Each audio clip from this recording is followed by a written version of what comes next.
పరలోక రాజ్యం చేరాలంటే క్రైస్తవుడు పోరాడాల్సిందే. పోరాటం చేయకుండా నేనైనా మీరైనా పరలోక రాజ్యాన్ని పొందుకోలేం. పోరాటం చేయకుండా లోకంలో కొన్ని ఉచితంగా రావచ్చు, కానీ పరలోక రాజ్యం మాత్రం ఉచితంగా రాదు. దేంతో పోరాడాలి? ఎవరితో పోరాడాలి? ఒకవైపు మన సొంత శరీరంతో పోరాడాలి, ఇంకొక వైపు లోకంతో పోరాడాలి, లోకపు మనుషులతో పోరాడాలి. ప్రజల మధ్యలో బ్రతుకుతూ ఉంటాం కదా, ప్రజల మధ్యలో బ్రతికేటప్పుడు వీళ్ళేమనుకుంటారో వాళ్ళేమనుకుంటారో అని సమాజానికి భయపడి కొన్నిసార్లు కాంప్రమైజ్డ్ భక్తి మనం చేస్తూ ఉంటాం. కాంప్రమైజ్ అయిపోయే భక్తి, తద్వారా ఎక్కడో విశ్వాసంలో సన్నగిల్లుతాం. ఏ పిలుపు చొప్పున పిలువబడ్డామో ఆ పరలోక రాజ్యాన్ని మనం కోల్పోయే పరిస్థితి వస్తుంది. సమాజంలో లోకంలో ప్రజల మధ్యలో బ్రతికేటప్పుడు లోకంతో రాజీ పడకుండా రాజీ లేని క్రైస్తవ జీవితం ప్రతి క్రైస్తవుడు జీవించాలి. రాజీ లేని జీవితం జీవించేటప్పుడు తప్పకుండా లోకం నిందిస్తుంది, ఎగతాళిగా మాట్లాడుతుంది, తిరస్కారాలు ఇస్తుంది. ఎన్ని తిరస్కారాలు ఇచ్చినా, ఎన్ని అవమానాలు ఎదురైనా వాటన్నిటినీ భరించుకుంటూ మనం ముందుకే సాగిపోవాలి. కానీ వాళ్ళేమనుకుంటారో వీళ్ళేమనుకుంటారోనని రాజీ పడే భక్తి చేయకూడదు. మొర్దెకై రాజీ పడని భక్తి చేశాడు. ఆ ప్రధానమంత్రి వెళ్తూ ఉంటే వంగి వంగి పొర్లి పొర్లి దండాలు పెడుతున్నారు. అందరూ పొర్లి పొర్లి దండాలు పెడుతున్నారు. నేనంట గౌరవం కొద్ది పెట్టి ఉంటారా, లేదా ప్రధాని ముందు కాస్త అట్లా వినయం, నక్క వినయం చూపిస్తే కాస్త ప్రమోషన్ ఇస్తాడని అంత వినయ భక్తిని కనపరిచారా? గౌరవం కంటే కాస్త నక్క వినయం. వెళ్తా వెళ్తా ఓ బంగారు గొలుసు అట్లా విసిరేకపోతాడా, మన టారు తిరగకపోద్దా, ఓ బంగారు పొంగరు విసిరేకపోతాడా, మన స్థితిగతులు మారకపోతాయా? ప్రధానమంత్రి అనే గౌరవం కంటే ఈ నక్క వినయం చూపించడానికి కారణం ఇది. అందరూ పొర్లి పొర్లి దండాలు పెడతా ఉంటే, సాగిలిపడి నమస్కారం చేస్తూ ఉంటే రాజీ లేని భక్తి జీవితం చేశాడు మొర్దెకై. వ్రాయబడిన మాట, మొర్దెకై వంగకయు సాగిలిపడి సాగిలిపడి నమస్కరించకయుండుటయు చూచి, ఏ బాబా మేమందరం పొర్లి పొర్లి దండాలు పెడుతున్నాం, నువ్వెందుకు పెట్టావు? వంగి వంగి నమస్కారాలు చేస్తున్నావు, నీవెందుకు నమస్కారం చేయు? మొర్దెకై ఏమన్నాడు తెలుసా? నేను యూదుడును గనుక ఆ పని చెయ్యజాలను.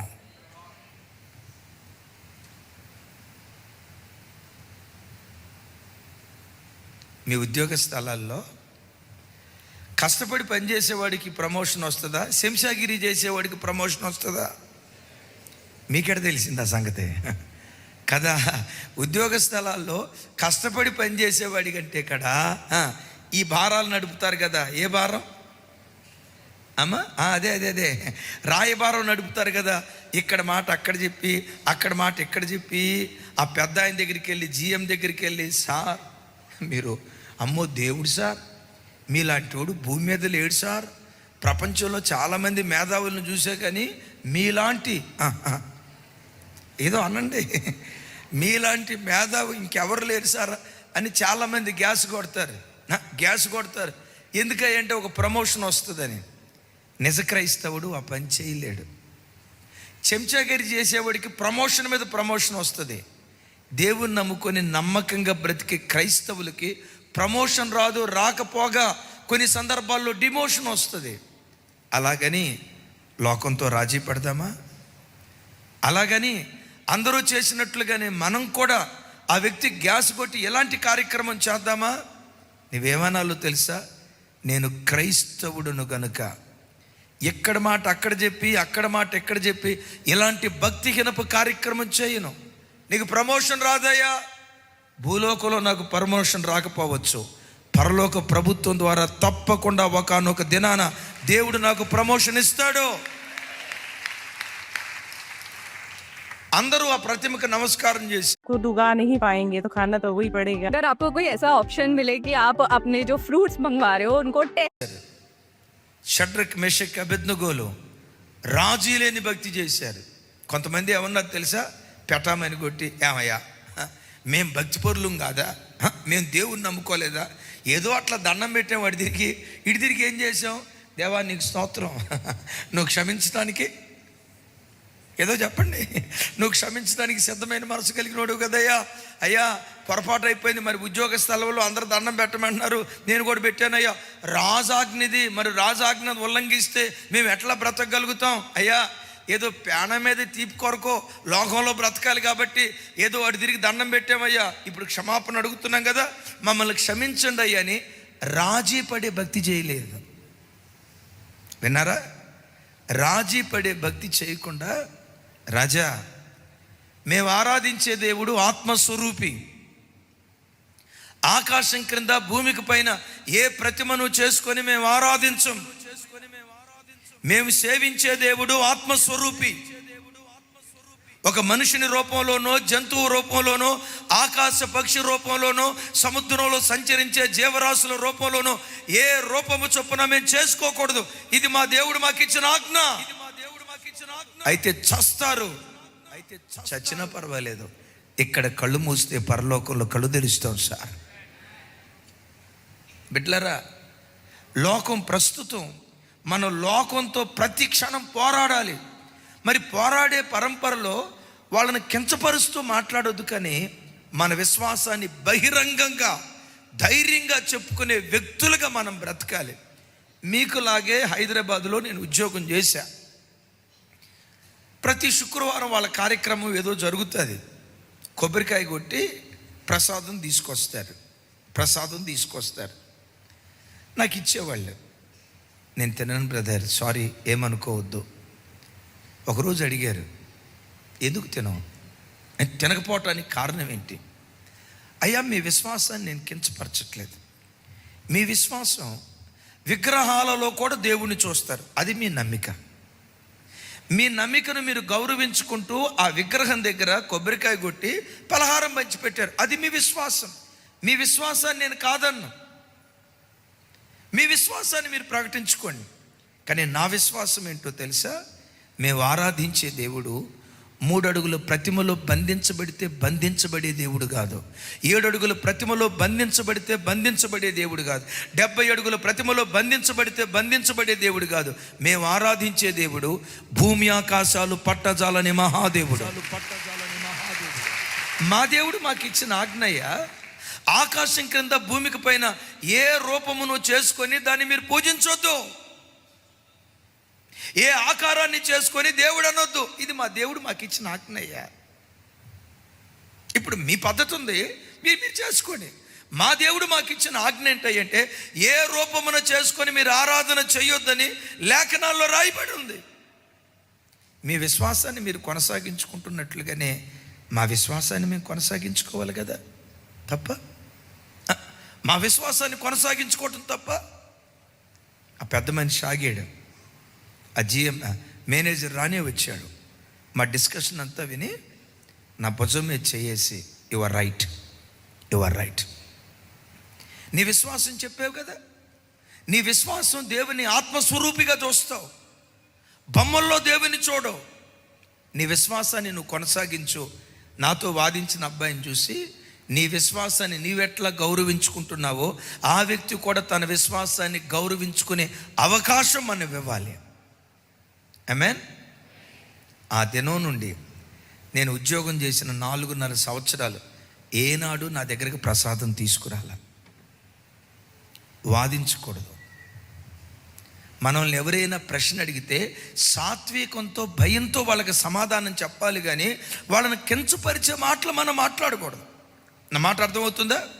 అలాగని వాళ్ళు బాధపడతారేమోనని విశ్వాస విషయంలో మొఖవాటం కలిగిన వారిగా బ్రతకకూడదు.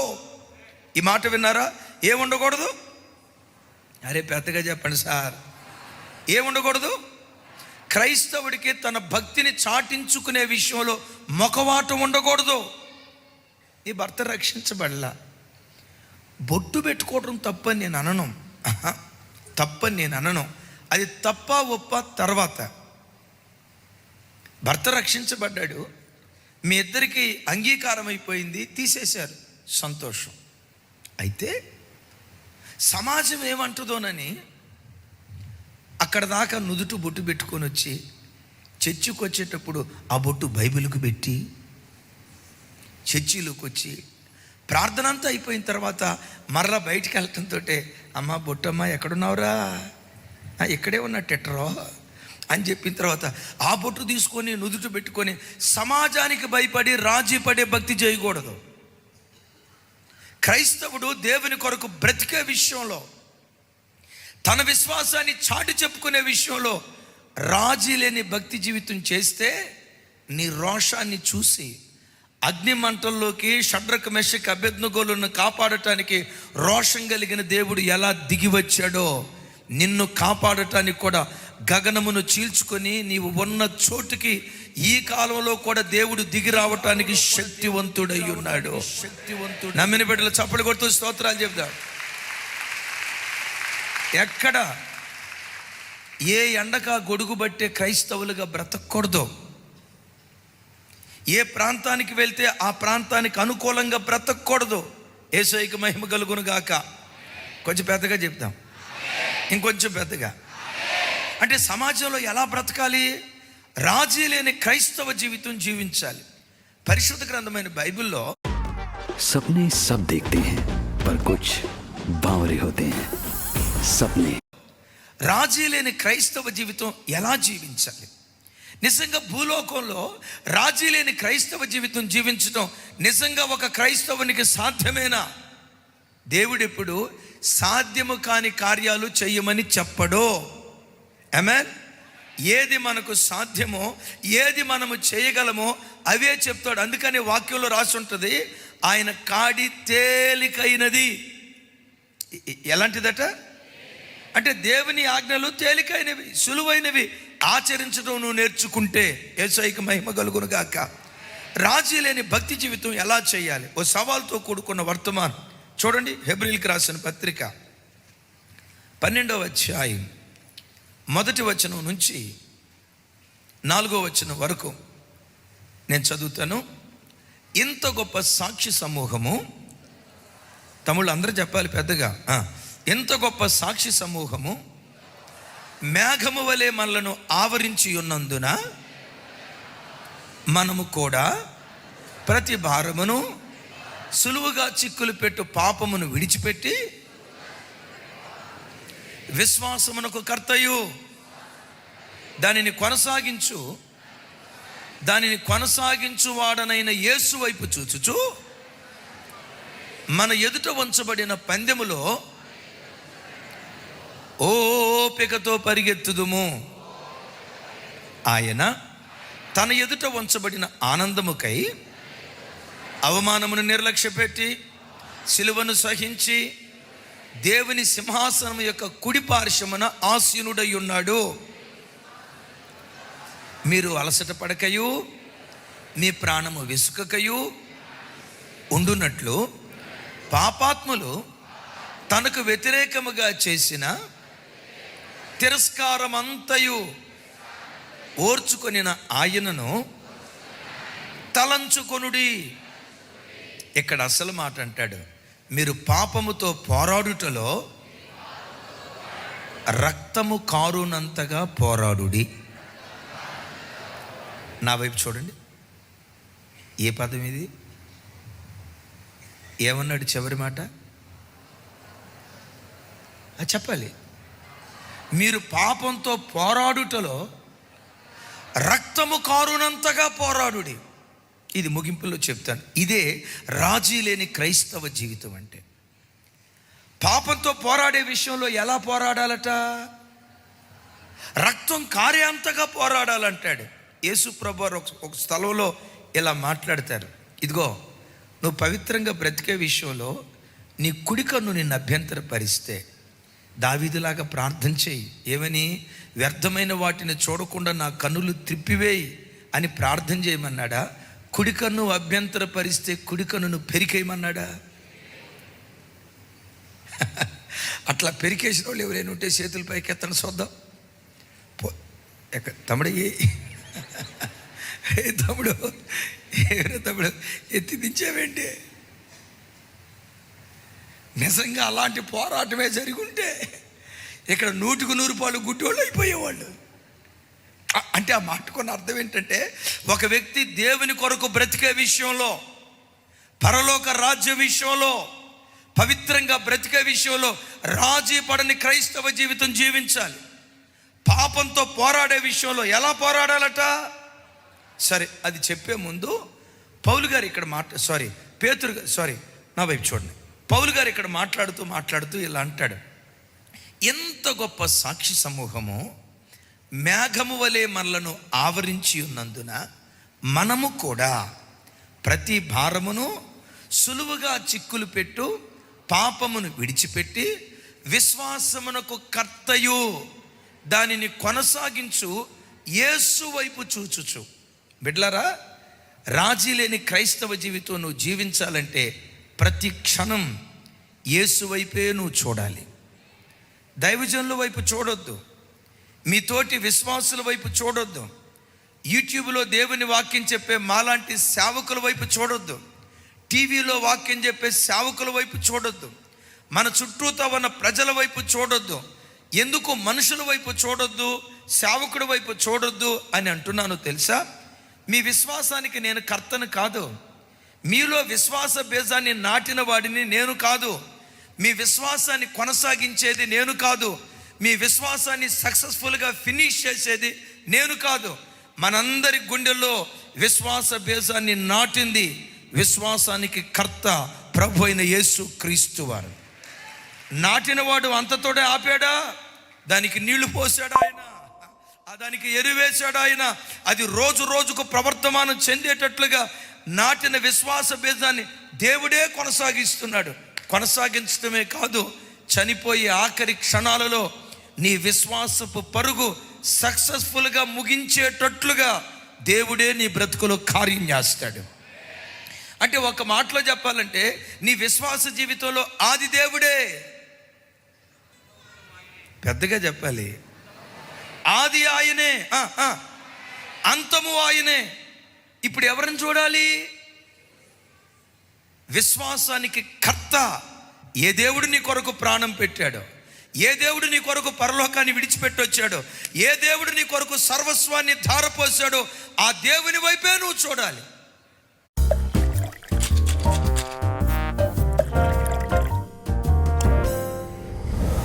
ఎందుకు మనుషుల వైపు చూడొద్దు? ఇక్కడ ప్రారంభించబడిన విధానం చూడండి, నాతో కలిసి చెప్పండి. ఎంత గొప్ప సాక్షి సమూహము మేఘము వలె మనలను ఆవరించినందున.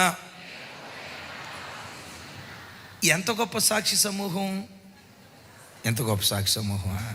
అదే చెప్తారు అనుకున్నా, కాదు. వినండి, విన్నారా? ఎంత గొప్ప సాక్షి సమూహం మనకు తెలియాలంటే 11వ అధ్యాయంలో సాక్షి సమూహాన్ని గురించి చెప్పాడు. ఎవరు మొదలుకొని? మొదటి వాడైన హేబేలు మొదలుకొని దావీదు మహారాజు వరకు విశ్వాస వీరుల చరిత్ర చెప్పాడు. 11వ అధ్యాయం అంతా వాళ్ళ విశ్వాసాన్ని శిఖరాల మీద చూపిస్తూ, వాళ్ళ భక్తి జీవితాన్ని శిఖరాల మీద చూపిస్తూ వాళ్ళ గొప్పతనాన్ని చాటి చెప్పాడు. 11వ అధ్యాయం అంతా హేబేలు గూర్చి చెప్పాడు, నోవాహు గూర్చి చెప్పాడు, అబ్రహాము గూర్చి చెప్పాడు, శారమును గూర్చి చెప్పాడు, ఇస్సాకును గూర్చి చెప్పాడు, యాకోబును గూర్చి చెప్పాడు. విన్నారా? ఈ భక్తులందరిని గూర్చి వాళ్ళ గొప్పతనాన్ని చెప్పి 12వ అధ్యాయం ఎలా ప్రారంభిస్తే బాగుండేది. ఎంత గొప్ప సాక్షి సమూహం మీ మధ్యలో ఉన్నది కనుక వారిని చూచూచూ మీరు సాగిపోండి అని రాస్తే బాగుండేది. అవునంటారా కాదంటారా? మీరు ఎడ చూస్తున్నారంటే నిజమే నాన్నయ్య, పాపం దేవునికి తెలిసినట్లేదు. కాదు, వాళ్ళల్లో ఆ యాంగిల్లో వాళ్ళ అద్భుతమే వాళ్ళల్లో. కానీ ఒక్కొక్క వ్యక్తి ఒక్కొక్క లోపం కలిగిన వాడు. అబ్రహాం అయ్యి ఉన్నాడు. అబ్రహాం అయ్యా శారం ఉండగా ఏం చేశాడు ఆయన? హాగరు. శారమ్మ చనిపోయిన తర్వాత ఏం చేశాడు ఆయన? ఇప్పుడు కూర్చున్న వాళ్ళు అబ్రహాం లాగా ఈ విషయంలో నేను బ్రతకాలని ఎవరెవరు కోరుకుంటున్నారు? చేతులు ఎత్తాను. మరి విశ్వాస విషయంలో, దేవుని కొరకు దేశాన్ని విడిచిపెట్టే విషయంలో వాళ్ళు 90% మంచోళ్ళే, కానీ ఎంతో కొంత అసంపూర్ణత ఉంది. ఆకాశం క్రింద భూమికి పైన సంపూర్ణత కలిగిన ఏకైక వ్యక్తి ఆరాధ్య దైవం ప్రభు అయిన యేసు క్రీస్తు వారు. ఆయన ఒక్కడే సంపూర్ణుడు. జలప్రలయంలో కాపాడబడ్డాడు, వాస్తవమే. యథార్థంగా బ్రతికిన వాడు, వాస్తవమే. కానీ ద్రాక్ష తోట పండించి ఆ ద్రాక్ష రసాన్ని ఏం చేశాడు? త్రాగి మత్తుడై దిగంబరయ్యాడు. అఫ్కోర్స్ అప్పుడు ధర్మశాస్త్రం రాలేదు, కాదంటానికి లేదు. దావీదు భక్తి కలిగిన వాడే. బట్ ఒక చిన్న లోపం. దేవుడే అంటాడు కదా, బత్షెబ విషయములో తప్ప మరి ఏ విషయంలో కూడా దావీదు తప్పు అంటే వీళ్ళు విశ్వాస వీరులే, కానీ ఒక్కొక్క వ్యక్తిలో ఒక్కొక్క లోపం ఉంది. వెతకండి. మహానుభావులని పిలువబడిన వాళ్ళు ఉన్నారు, పుణ్యాత్ములని పిలువబడిన వారు ఉన్నారు, పురుష పొంగవులని పిలువబడిన వాళ్ళు ఉన్నారు. ఈ కోట్ల జనాభాలో సంపూర్ణత కలిగిన ఏకైక వ్యక్తి, లోపము లేని ఏకైక వ్యక్తి, దైవత్వానికి నిలువటద్దంగా నిలవబడిన ఏకైక వ్యక్తి, దేవుడు అని పిలువబడటానికి యోగ్యమైన ఏకైక వ్యక్తి, నాలో పాపమున్నదని మీలో ఎవడైనా స్థాపించగలడని ప్రపంచానికి సవాలు విసిరిన ఏకైక వ్యక్తి, కామ క్రోధ మోహ లోభ మద మాత్సర్యాలు జయించి ఆ జన్మ బ్రహ్మచారిగా బ్రతికిన ఏకైక వ్యక్తి మన ఆరాధ్య దైవం ప్రభు అయిన యేసుక్రీస్తు వారు. ఇప్పుడు ఎవరిని కళ్ళ ముందు పెట్టుకుందాం? ఆ మధ్య ఒక ఆయన అన్నాడు, నాకు యేసు ప్రభు అంటే చాలా ఇష్టం సార్, కానీ క్రైస్తవులు అంటే నాకు అసలు ఇష్టం లేదండి అన్నాడు. ఎందుకయ్యా అంత మాట అన్నావు అన్నా. యేసు ప్రభు అంటే చాలా ఇష్టం సార్, సుగుణాల సంపన్నుడు, ఆయన లాంటి గుణశీలాలు కలిగిన వాడు మేము చదువుతున్న పుస్తకాల్లో కూడా లేడు సార్, ఆయన దైవత్వపు సంపూర్ణత కలిగిన వాడు. యేసు ప్రభు అంటే మాకు ఇష్టమే, కానీ క్రైస్తవులు అంటే మాకు ఇష్టం లేదండి. ఎందుకు అన్నా. ఏం క్రైస్తవులండి? చర్చికి వెళ్తారా, అబద్ధాలు ఆడతారు. చర్చికి వెళ్తారా, బూతు మాటలు మాట్లాడతారు. కొంతమంది చర్చికి వెళ్తారా, బ్రాందీ షాప్కి వెళ్తారు. కొంతమంది చర్చికి వెళ్తారా, తప్పుడు కార్యక్రమాలు చేస్తారు. వాళ్ళని చూస్తే మాకు యేసు ప్రభు దగ్గరికి రావాలనే మనసు రావట్లేదు. నేనంట, నీకు వ్యక్తి కావాలా, దేవుడు కావాలా? చెప్పాలి. నేను అప్పుడు అన్నా, అయ్యా అలాగని క్రైస్తవుల్ని కించపరచడం తప్పు. ఎందుకో తెలుసా? క్రీస్తులాగా బ్రతకాలంటే మంచిదే. వాళ్ళు చర్చికి వచ్చి అబద్ధాలు ఆడతారండి అని అన్నావు. నిన్న ఒక మాట అడుగుతా. క్రైస్తవుల్లో కొంతమంది అబద్ధాలు ఆడారు, నేను కాదంటలా. మిమ్మల్ని అడుగుతా, మరి మీ జీవితంలో మీరు ఎప్పుడైనా అబద్ధాలు ఆడారా అన్నాను. పక్క నవ్వుతా, రోజు అబద్ధాలతోనే బతుకుతాం సార్. ఏమయ్యా?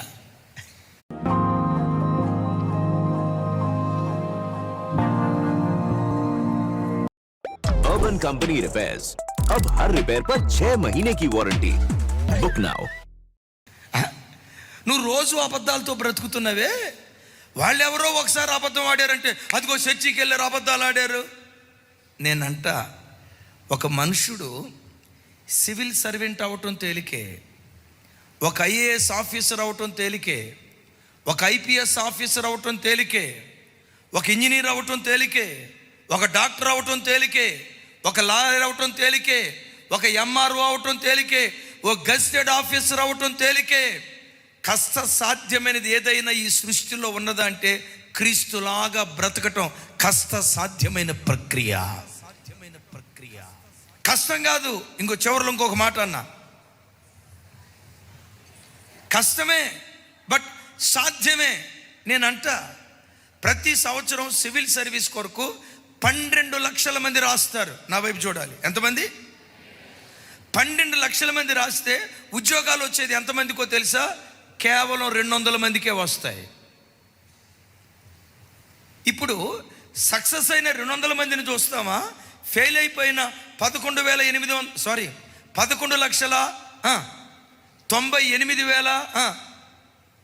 వాళ్ళని చూస్తామా?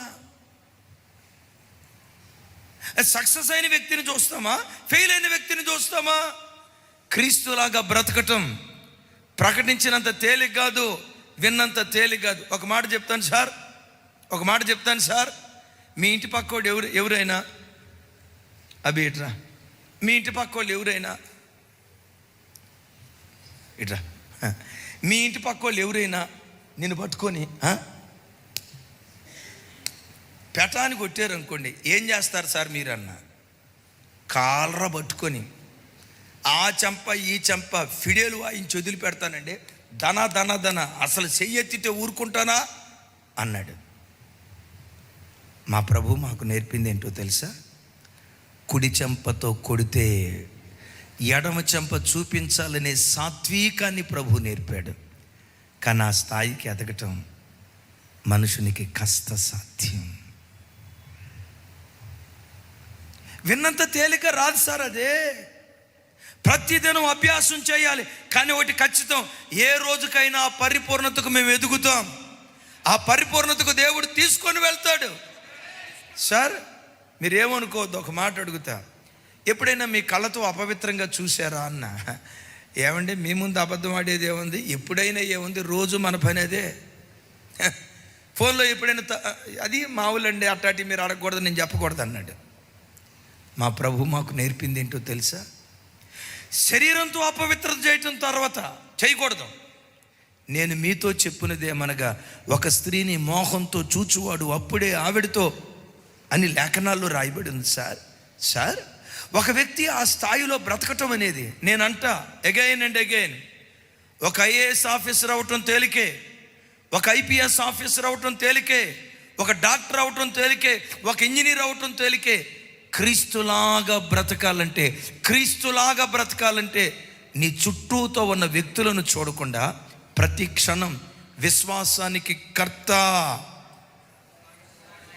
దాన్ని కొనసాగించే యేసును పదే పదే చూస్తూ రోజు నువ్వేమన్నాలో తెలుసా? యేసయ్యా మా పాస్టర్ గారిలా కాదయ్యా, మా పాస్టర్ గారిలా కాదయ్యా, మా చర్చికి వచ్చే పలానా అన్నలా కాదయ్యా, నీలాగా నేను బ్రతకాలి, నీలాగా నేను జీవించాలి, నీ స్వభావం నాకు దయచేయ్యా, నీ పోలిక నాకు దయచేయ్యా.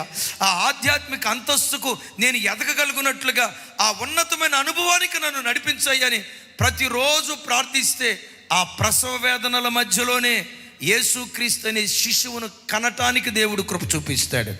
చప్పలు కొడితే సైకు స్తోత్రాలు చెప్తా. ఇప్పుడు చెప్పండి, ఎవరిని చూడాలి ప్రతి క్షణం? ఇంకోసారి చెప్పాలి, ఎవరిని చూడకూడదు? మనుషులను చూడకూడదు. నీ చుట్టూతో ఉన్న వ్యక్తులను చూడకూడదు. ప్రతి క్షణం యేసయ్యను కళ్ళ ముందు పెట్టుకో. బైబిల్లో ఏమని రాసిందో తెలుసా? వారు ఆయన తట్టు చూడగా వారికి వెలుగు కలుగుతుంది అని రాసింది. యేసుక్రీస్తు వారు వెలుగు. పదే పదే ఆయన వైపు నువ్వు చూస్తే నీవు కూడా వెలుగు సంబంధిగా మార్చబడతావు. దీనికి మీకు ఒక విషయం తెలుసు కదా? యాకోబు లాబానుతో మాట్లాడాడు. మామయ్య నాకు జీతం ఏదో ఇద్దాను అంటున్నావు కదా, డబ్బులు ఏమి వద్దు కానీ ఒక మాట చెప్తాను, మచ్చలు లేని గొర్రె పిల్లలు నాకు వాటిని పెంచుతా. వాటిని పెంచేటప్పుడు ఈనే కాలం వస్తే ఒకవేళ అది మచ్చలు కలిగిన గొర్రెలను ఈనితే అది నాకు జీతం అయింది, ఒకవేళ మచ్చలు లేని గొర్రెలు ఈనింది అనుకోండి అది నువ్వే తీసుకొని వెళ్ళిపో అన్నాడు. లాబాను ఏమనుకున్నాడు తెలుసా? మన భాషలో చెప్తాను, యాకోబు తిక్కలోడు అనుకున్నా కానీ మరీ ఇంత తిక్కలోడు అనుకోలేదు. ఈ గొర్రె పిల్లలకు మచ్చలు లేవు. మచ్చలు లేని గొర్రె పిల్లలు ఏ గొర్రె పిల్లలు ఎంతాయి?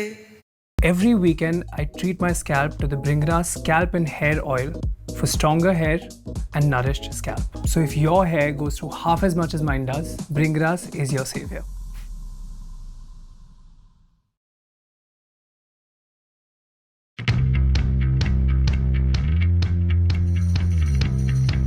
Country Delight Milk.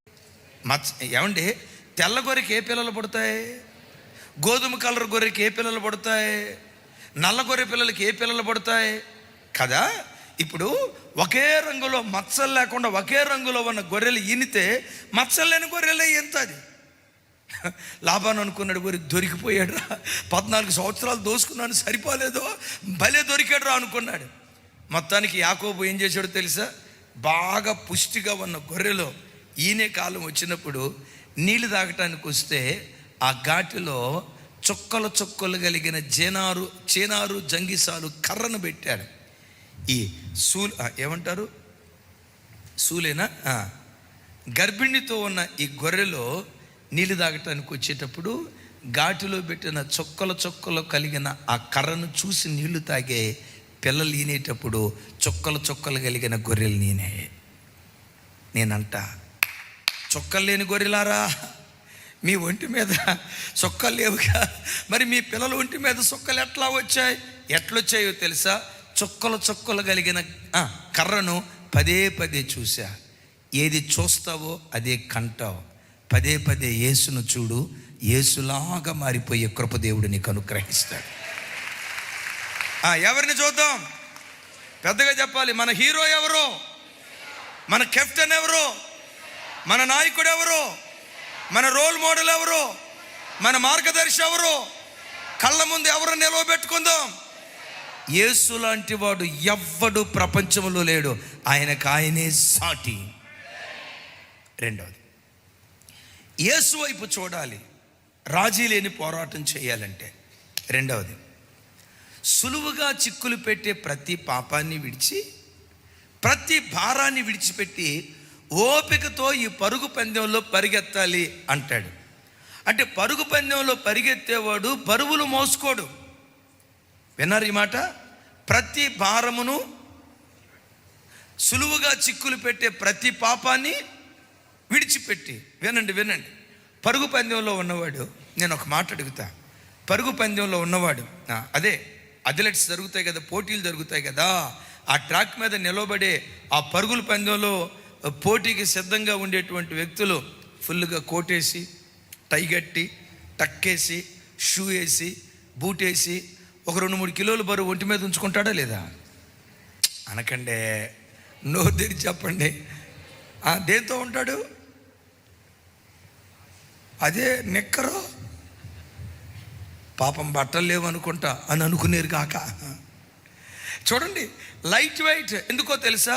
పరుగు పందెంలో పరిగెత్తేవాడు బరువులు వేసుకోకూడదు. క్రైస్తవ జనమా, నీ జీవితంలో బరువులు మోసుకోకు. నీ జీవితంలో ఈ పిల్లలు ఎట్లా, ఈ కుమార్తె ఎట్లా, ఈ కొడుకు ఎట్లా, ఈ ఆర్థిక సమస్య ఎట్లా, ఈ ఆర్థిక ఇబ్బందులు ఎట్లా, తన గుండెల్లో బరువును పెట్టుకొని, భారం పెట్టుకొని దేవుని సన్నిధిలో సాగకో. అయ్యా, మరి నా బరువులు నేను మోయకపోతే ఎవరు మోస్తారు అని అంటారా? నీవు ఆరాధించే దేవుడు ప్రతి దినం నీ బరువులు మోసే దేవుడు, నీ భారాన్ని మోసే దేవుడు. వింటున్నారా? కీర్తనకర్త అంటాడు, ప్రతి దినము అనుదినము ఆయన మన భారములు భరించుచున్నాడు, ప్రభు స్తుతించబడును గాక. గుండెల్లో ఏ భారమున్నా, గుండెల్లో ఏ దుఃఖమున్నా, గుండెల్లో ఏ బాధ ఉన్నా, యేసయ్యా నా బాధ నీ పాదాల దగ్గర దించుతున్నానయ్యా, నీ పాద సన్నిధిలో దించుతున్నానయ్యా. నా కొడుకును కూర్చున్న బాధ నా గుండెల్లో ఇది ఉందయ్యా.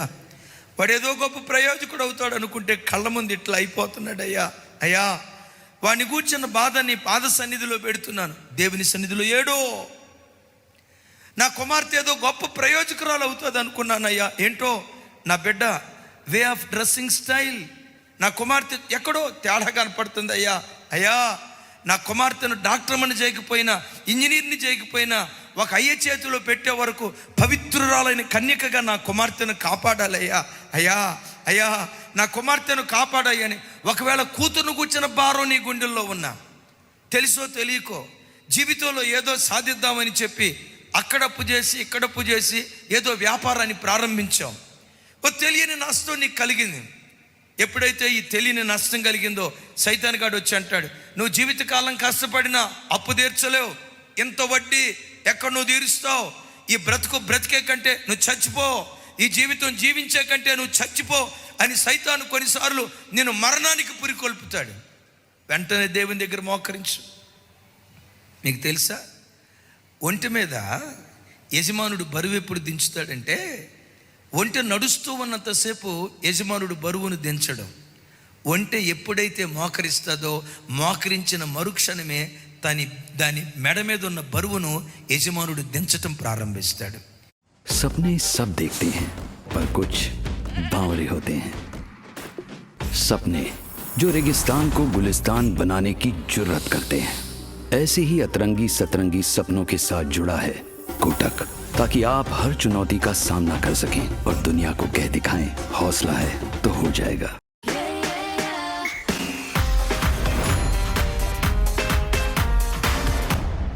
నీ పరమ యజమానిగా పిలువబడుతున్న యేసుక్రీస్తు నీ గుండెల్లో ఉన్న బరువును దించాలంటే వెనువెంటనే దేవుని సన్నిధిలో మోకరించు. ఆమేన్.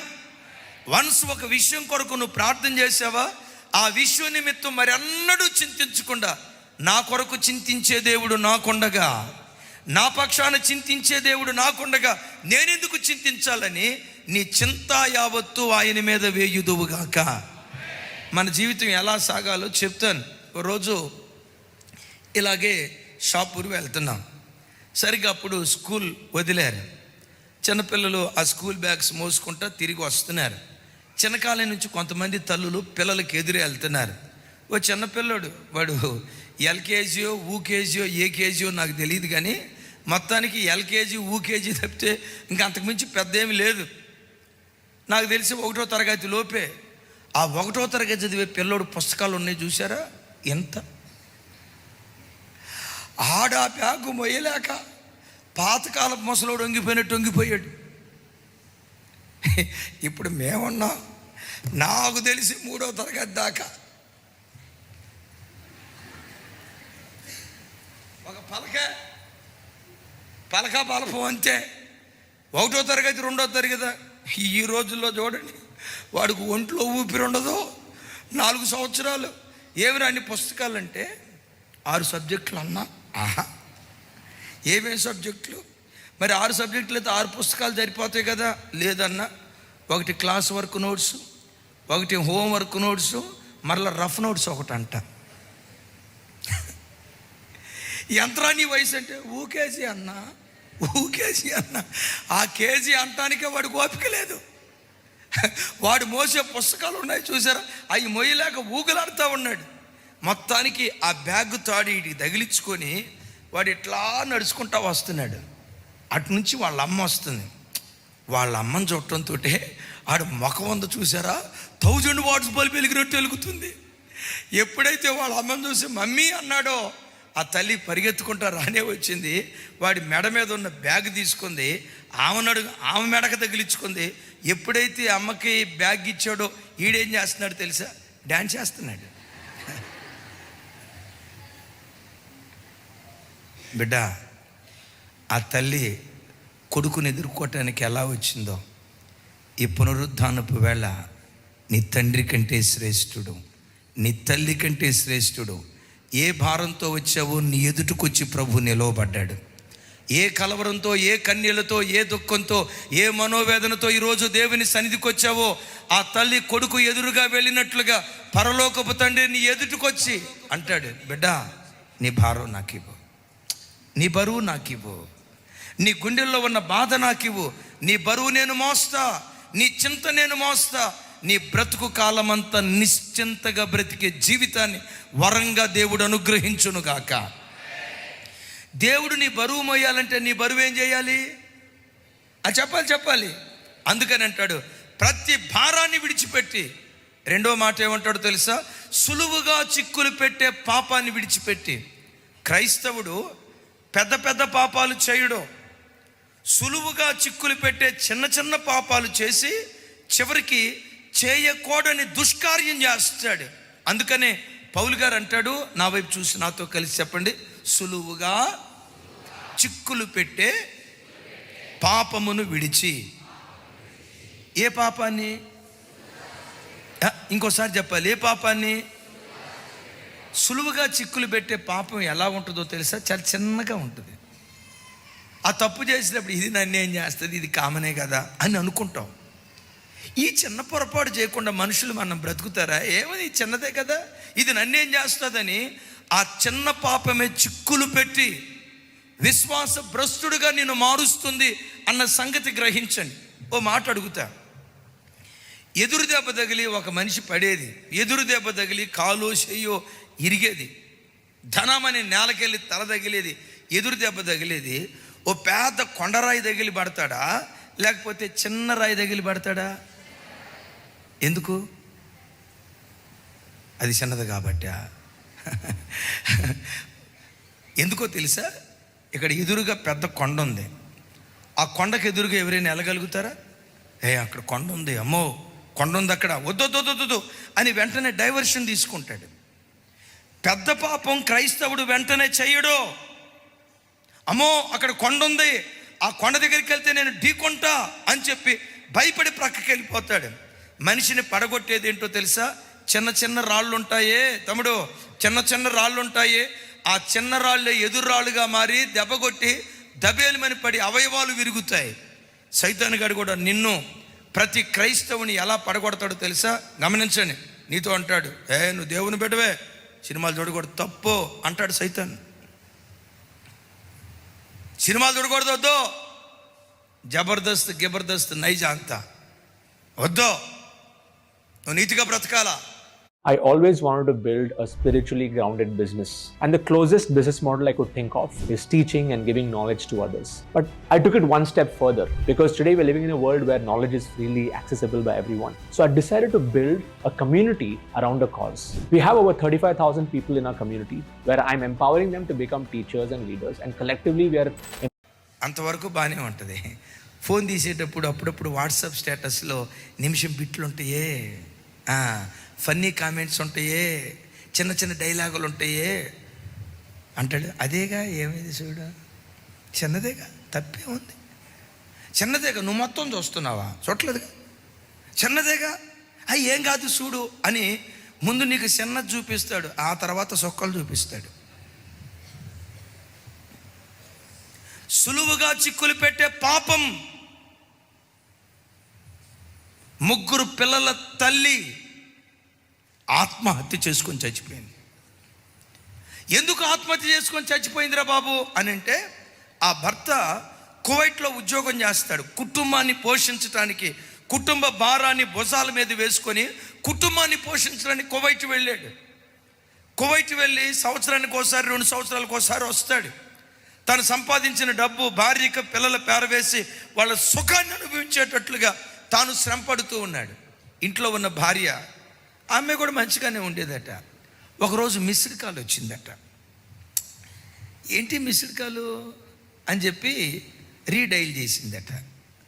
అటువైపు నుంచి ఎవడో మాట్లాడాడట, ఏమండి బాగున్నారా, ఏమండి ఎట్లా ఉన్నారు, తీయని స్వరంతో మాట్లాడాడట.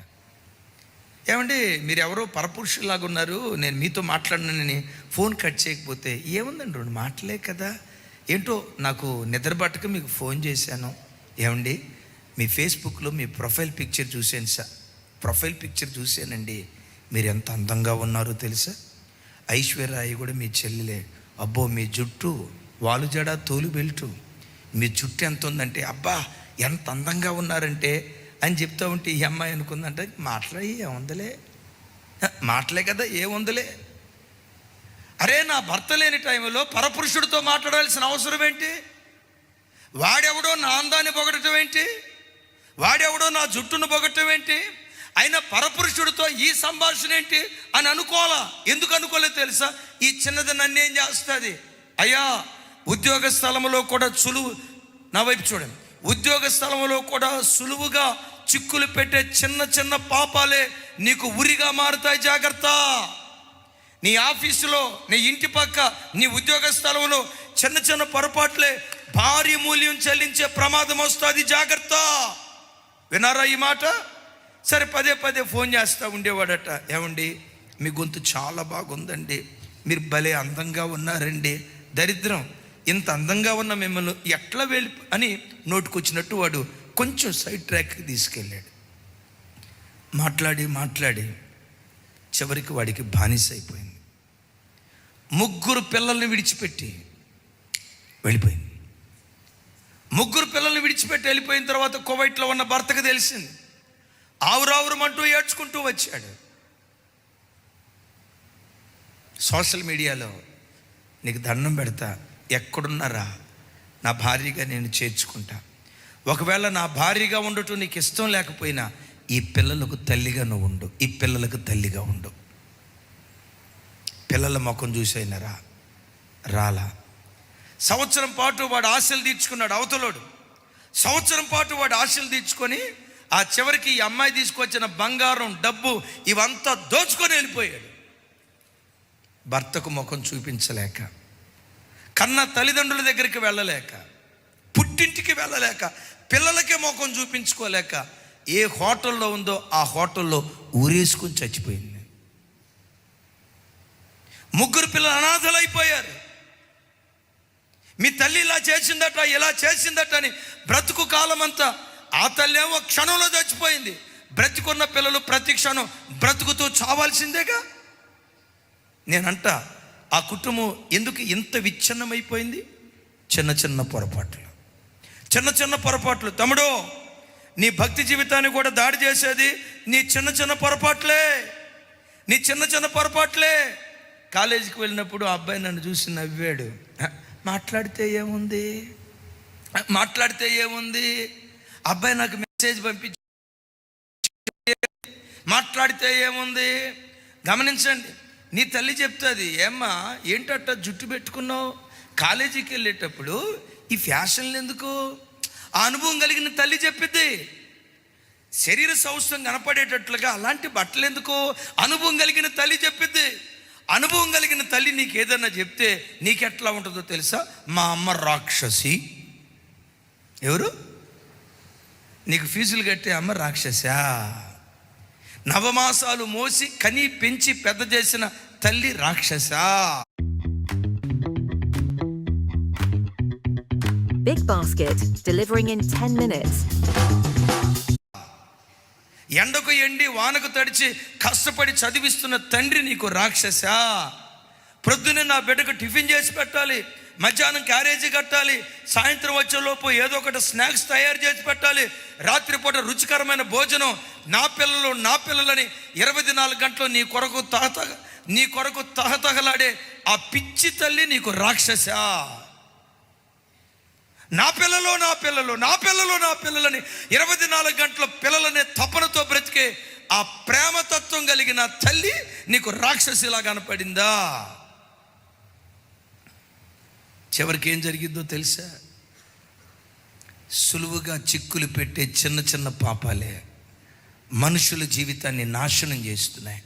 తమ్ముడు, చిన్నవని ఏవనుకుంటున్నావో ఆ చిన్న వాటిని విడిచి యేసు వైపు నువ్వు సాగిపోయే వ్యక్తిగా దేవుని సన్నిధిలో బ్రతుకుదువుగాక. పెద్దగా చెప్తే ఆమేన్. మీరు ఎరుగుదురు కదా ఒక మాట, చిన్న నిప్పు పెద్ద అడవిని తగలబెట్టిందట. ఏది అని చెప్పాలి? చిన్న బలహీనతలు అంటావే, ఆ చిన్న బలహీనతలే నీ ఆత్మీయ కట్టడిని కుప్పలాగా కూలుస్తాయి. ఈ వాక్యం వింటుండగా ఏ బలహీనతతో వచ్చావో, ఏ చిన్న పొరపాట్లతో వచ్చావో, ఏ చిన్న అవిధేయతలు నిన్ను ఆవరించి ఉన్నాయో, ఈ వాక్యం వింటుండగా వాటిని విడిచిపెట్టి ఏ స్థాయికి రావాలో తెలుసా? ఒక పరపురుషుని కూర్చున్న తప్పుడు ఆలోచన కూడా నీ మనసులోకి రాకూడదు.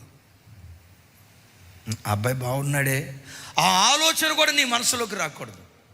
ఈ అమ్మాయి బాగుందే, ఆ ఆలోచన కూడా, ఆ చిన్నదే రేపు విషవృక్షంగా మారిపోయే ప్రమాదం ఉంటుంది. దేవుడు అలా పవిత్రంగా కాపాడుకునే ధన్యకరమైన జీవితం మనందరికీ దయచేయునుగాక. సరే, ఈ భక్తి మార్గంలో మనం సాగిపోయేటప్పుడు నంబర్ 1 యేసు వైపు చూచుచు, నంబర్ 2 భారాన్ని, సులువుగా చిక్కులు పెట్టే ప్రతి పాపాన్ని విడిచిపెట్టి, ఈ ప్రయాణంలో ప్రతి క్షణం మనం ప్రయాణమై వెళ్ళేటప్పుడు ఈ ప్రయాణం సాధారణమైనది కాదు. అవమానాలు వస్తాయి, నిందలు వస్తాయి, తిరస్కారాలు వస్తాయి, అవహేళనగా మాట్లాడే వ్యక్తులు మన చుట్టూతో ఉంటారు. మీరు ఎవరి జోలి పోరు, కానీ మిమ్మల్ని చూసి అంటారు, దాని ముఖం చూడు, మొనమోపి దాని ముఖం ఉన్నట్టుంది, దాని బుట్టు లేదు, చూడు మొగుడు బతికున్నప్పుడే చంపేసింది, తెల్లసెర కట్టుకొని వెళ్తుంది, చూడు దాని ముఖం ఎట్లా ఉందో. ఇలాంటి దారుణమైన మాటలు ప్రజలు అంటారు. ఇప్పుడు ఈ మాటలు ప్రజలు అన్నప్పుడు మనం దేవుని దగ్గరికి వెళ్ళి ఏడుస్తా, యేసయ్యా వాళ్ళు నన్ను అట్లా అన్నారు, వీళ్ళు నన్ను ఇట్లా అన్నారు, ఈ మాటలన్నీ విని నువ్వు ఎట్లా మౌనంగా ఉంటున్నావయ్యా, యేసయ్యా ఇట్లా అయిపోయిందయ్యా అని నువ్వు ఏడిస్తే యేసయ్య చూసి నిన్ను తలదూతా, ఏం బాధపడక బిడ్డ అనే ఓదార్చే తర్వాత ఓదారుస్తాడు, ఇది వేరే సంగతే. ఆయన ఏమంటాడు తెలుసా? మరి పిచ్చోడా, అవమానం నీకు ఎదురు కాక మునుపు మొదట నాకు ఎదురైంది, తిరస్కారం నువ్వు అనుభవించక మునుపు మొదట నన్ను తిరస్కరించారు, ఈరోజు నిన్ను తృణీకరించారేమో. నిన్ను తృణీకరించక మునుపు మొదట నన్ను తృణీకరించారు. మరి ఇంతకేమంటావయ్యా? నా దారిలో నువ్వు కూడా నడుస్తున్నావని ఈ దారిని బట్టి అతిశయించు, ఈ దారిని బట్టి సంతోషించు.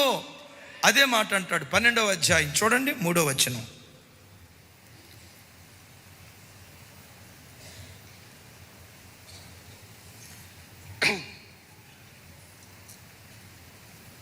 పన్నెండవ అధ్యాయం 2-3 వచనాలు. తమ్ముడు కొంచెం వెనకెళ్ళు, నాతో కలిసి చెప్పండి ఇక్కడి నుంచి. ఆయన తన ఎదుట ఉంచబడిన ఆనందము కొరకై. యేసయ్య ఎదుట ఏముంచబడిందట? యేసయ్య ఎదుటే కాదు, మనందరి ఎదుట కూడా ఏముంచబడింది? పరలోకమనే ఆనందాన్ని దేవుడు ఉంచాడు. అలాగని పరలోకానికి వెళ్ళిన తర్వాతే ఆనందం కాదు సుమి, దాని నమూనా ఎంతో కొంత భూలోకంలో కూడా దేవుడు మనకిస్తాడు. అంటే భూలోకంలో కూడా దేవుడు మన కొరకు ఆనందాన్ని దాచిపెట్టాడు. నమ్ముతున్నారా ఈ మాట? బ్రతుకంతా ఏడ్పే అనుకుంటున్నారా? బ్రతుకంతా దుఃఖమే అనుకుంటున్నారా? ఏడ్పుకు ప్రతిగా సంతోషం ఇచ్చే దేవుడు ఆయన. అంగలార్పునకు ప్రతిగా నాట్యాన్ని అనుగ్రహించే దేవుడు ఆయన. ఇహమందు ఇస్తాడు, మరీ విశేషంగా పరమందు ఇస్తాడు. అయితే పరలోకంలో ఇచ్చే ముందు ఆ పరలోకపు మాధుర్యత ఎలా ఉంటుందో ఎంతో కొంత భయాన ఈ లోకంలో కూడా మనకిస్తాడు. యేసయ్య పరలోకానికే దేవుడా, భూలోకానికి కూడా దేవుడా? చెప్పాలి. ఆయన భూలోకానికి దేవుడే, సర్వలోకనాథుడు అని పేరు వహించిన వాడు ఆయన. Praise the lord. అంటే పరలోకానికి వెళ్ళిన తర్వాత బంగారు వీధుల్లో తిప్పి ఈ భూమి మీద ఉన్నప్పుడు చెప్పబట్టుకొని అడుక్కునే దారిద్ర్యపు పరిస్థితి మనకెవ్వడో. ఆయన నామ ఘనత కొరకు నేను తలగా నిలవబెడతాడు. విన్నారు ఈ మాట? అయితే ఆ ఆనందాన్ని దేవుడు ఇవ్వక మునుపు ఒకసారి చూడండి ఆ మాట.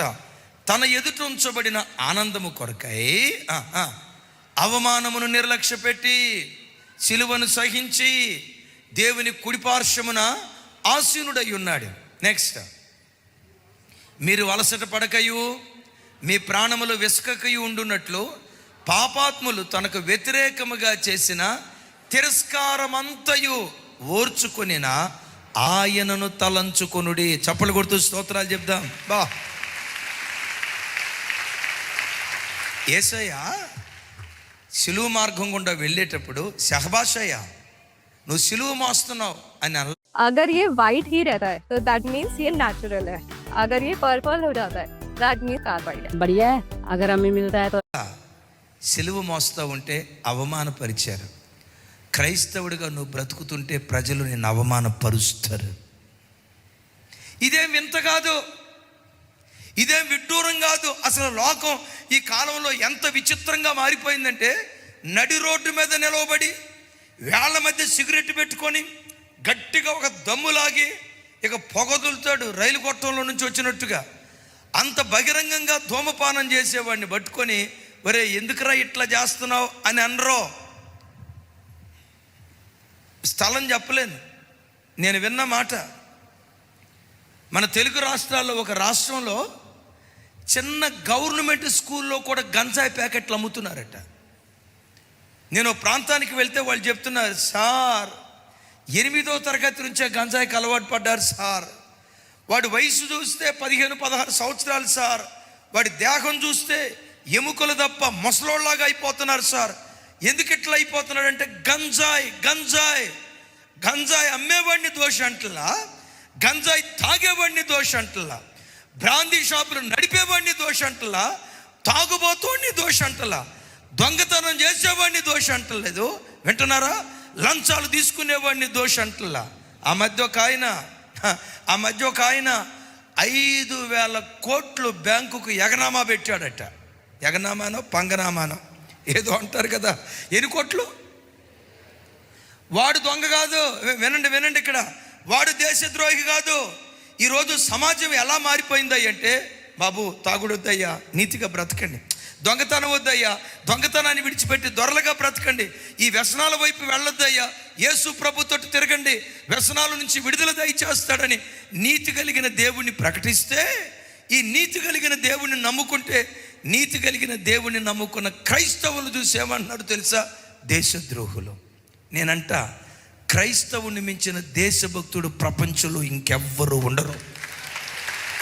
క్రైస్తవుడు ఏ దేశంలో ఉన్నా ఆ దేశాన్ని మనస్ఫూర్తిగా ప్రేమిస్తాడు, ఆ దేశ క్షేమం కొరకు ప్రార్థిస్తాడు. దానియేలు బబులోను దేశంలో లేడా? యోసేపు ఐగుప్తు దేశంలో లేడా? యోసేపు యొక్క ఆలోచనలను బట్టి అట్టడుగు స్థాయిలో ఉన్న ఐగుప్తు దేశం ఏమట్లా చూస్తున్నారండి? అట్టడుగు స్థాయిలో ఉన్న ఐగుప్తు దేశం అన్ని కోణాలలో శిఖరాల మీద కూర్చోవటానికి మొదట దేవుడు కారణమైతే, రెండవది యోసేపు దానికి కారణం. ఈ దేశానికి కీడు చేయాలి అని యోసేపు అనుకోలా. ఈ దేశానికి కీడు చేయాలి మొర్దెకై అనుకోలా. ఈ దేశానికి కీడు చేయాలి ఎస్తేరు అనుకోలేదు. ప్రపంచంలో క్రైస్తవుడు ఏ దేశంలో ఉన్నా ఆ దేశంలో దేశభక్తుడిగానే బ్రతుకుతాడు, కానీ దేశద్రోహిగా బ్రతకడు. దేశద్రోహిగా బ్రతికేవాడు క్రైస్తవుడే కాదు. ఆమేన్. ఏ దేశంలో బ్రతుకుతున్నామో, ఏ దేశపు నీళ్లు త్రాగుతున్నామో, ఏ దేశపు పంట భుజిస్తున్నామో ఆ దేశానికి కృతజ్ఞులు, ఆ దేశాన్ని ఇచ్చిన దేవునికి మరి విశేషంగా కృతజ్ఞులమై ఉన్నాం. కానీ విచిత్రం ఏంటో తెలుసా?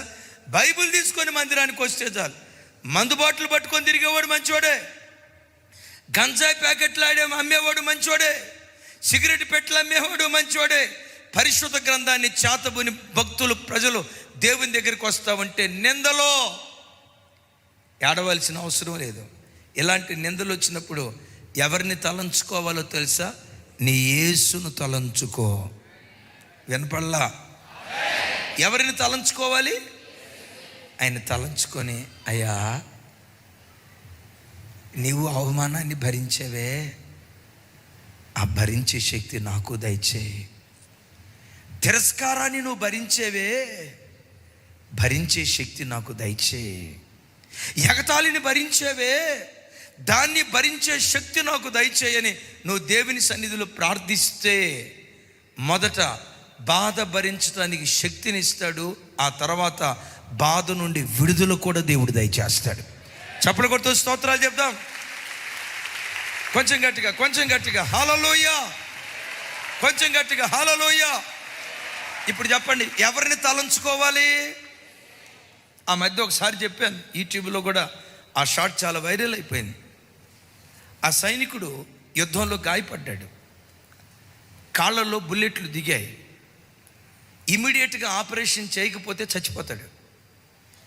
అలాగని డాక్టర్లు వచ్చి మత్తు ఇంజెక్షన్ చేసి ఇదంతా చేసి అంత టైం లేదు. And what she's going to share with you now is going to completely surprise you. I had joined you to learn parenting, but my whole life. ఆ మత్తు ఇంజెక్షన్లు అప్పుడు అందుబాటులో లేవు అక్కడ. ఇప్పుడు ఇమీడియట్గా ఆపరేషన్ చేయాలి. మత్తు ఇంజెక్షన్ ఇవ్వకుండా ఆపరేషన్ చేస్తే ఆ కేకలు భరించలేక, నొప్పి భరించలేక బతుకున్న మనిషి చచ్చిపోతాడు. ఏం చేయాలా? సరే తప్పదు, ఆ బాధ ఏదో తాను భరిస్తాడని చెప్పి ఆ గాయపరచబడిన సైనికులందరినీ చర్చిలో వేసి ఆపరేషన్ చేస్తున్నారట. ఓ భక్తి కలిగిన క్రైస్తవుడికి ఆపరేషన్ చేస్తున్నారు. ఆపరేషన్ చేస్తున్నంతసేపు పిన్ డ్రాప్ సైలెన్స్. మత్తిస్తే ఏమీ తెలియనట్లుగా ఎట్లా మౌనంగా ఉంటారో, మత్తిస్తే ఏం జరుగుతుందో తెలియకుండా నిశ్శబ్దంగా ఎలా ఉంటారో, ఈ భక్తి కలిగిన క్రైస్తవ సైనికుడు కూడా మౌనంగా ఉన్నాడట. డాక్టర్లకు అర్థం కాల, అరే ఇంత భయంకరమైన ఆపరేషన్ జరుగుతూ ఉంటే ఎలా సైలెంట్గా ఉన్నాడు, ఎట్లా భరించగలిగాడు? ఆపరేషన్ అంతా పూర్తయిన తర్వాత అందరూ కేకలేశారు, కానీ నువ్వు ఒక్కడివే నిశ్శబ్దంగా ఉన్నావయ్యా. ఎలా నువ్వు నిశ్శబ్దంగా ఉండగలిగావు? నువ్వు ఇంత బాధను భరించడానికి ఎలా, ఈ బాధను ఎలా నువ్వు భరించగలిగావు? అప్పుడు అన్నాడట, సార్ చర్చి ఫుల్ ఫీట్ దగ్గర సిలువ ఉందే, ఆ సిలువ వైపు చూస్తూ నా యేసు క్రీస్తు నేను తలంచుకున్నాను. నా యేసయ్య తల మీద మొండల కిరీటం పెట్టారు కదా, భరించాడే. వీపు నాగటి సాళ్ళగా దున్నబడినట్లుగా 39 కొరడా దెబ్బలతో దున్నేరే, భరించాడే. చేతుల్లో మేకులు, కాళ్ళల్లో మేకులు. నా ప్రభు ఇంత బాధ భరించాడే. ఆయన అనుభవించిన బాధ ఎదుట నా బాధ ఏ పాటిదని ప్రభువును తలంచుకున్నాను, శ్రమగా నాకు తోచలేదు. చప్పలు కొడుతూ స్తోత్రాలు చెప్దాం. ఎవరైనా నిందలో ఎగతాళి కార్యక్రమాలు చేసేటప్పుడు ప్రభువును పదే గుర్తుకు తెచ్చుకొని ఆయనను జ్ఞాపకం చేసుకుంటూ మనం సాగిపోతే ఎన్ని శ్రమలు బ్రతుకులో ఎదురైనా శ్రమల్లో కూడా స్థిరుడుగా బ్రతకటానికి దేవుడు కృప చూపిస్తాడు. నేనంట ప్రభు భరించిన బాధలు ఎదుట మన బాధలు ఆఫ్టర్ ఆల్, యోబు అనుభవించిన శ్రమల ఎదుట మన శ్రమలు ఎన్నదగినవి కాదు.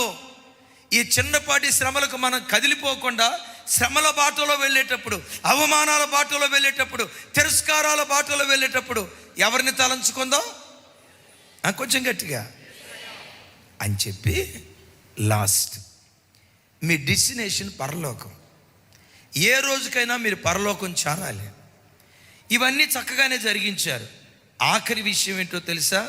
పాపముతో పోరాడుటలో రక్తము కారునంతగా పాపంతో రాజీ లేని జీవితం మీరు జీవించాలి.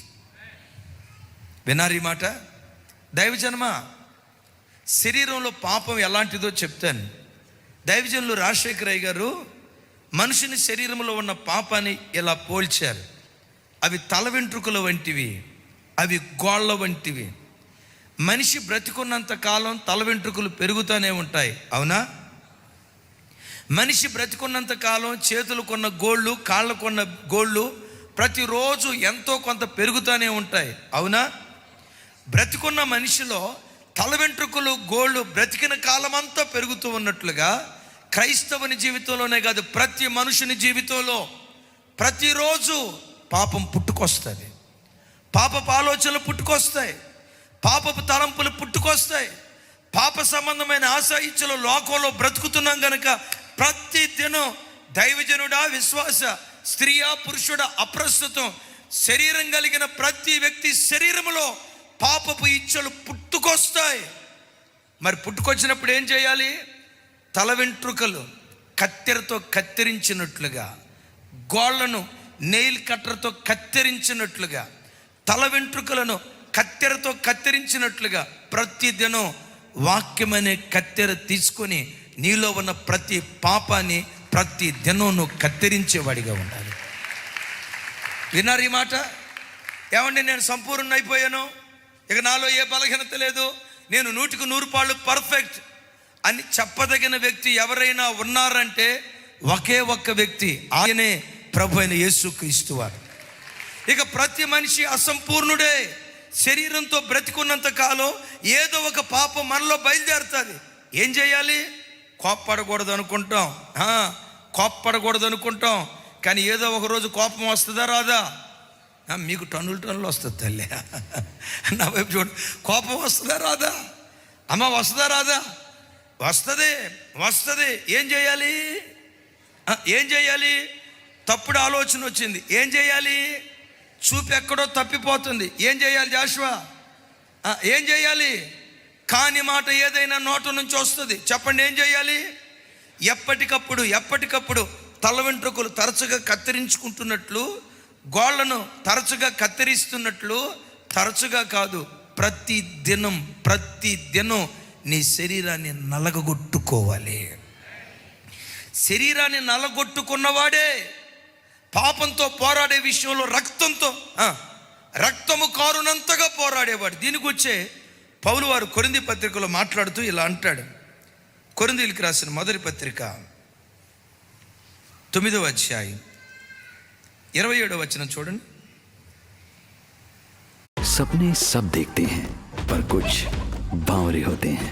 सपने जो अपने हुनर से किसी के चेहरे पे मुस्कान लौटाते हैं. ऐसे ही अतरंगी सतरंगी सपनों के साथ जुड़ा है कोटक, ताकि आप हर चुनौती का सामना कर सकें और दुनिया को कह दिखाएं हौसला है तो हो जाएगा.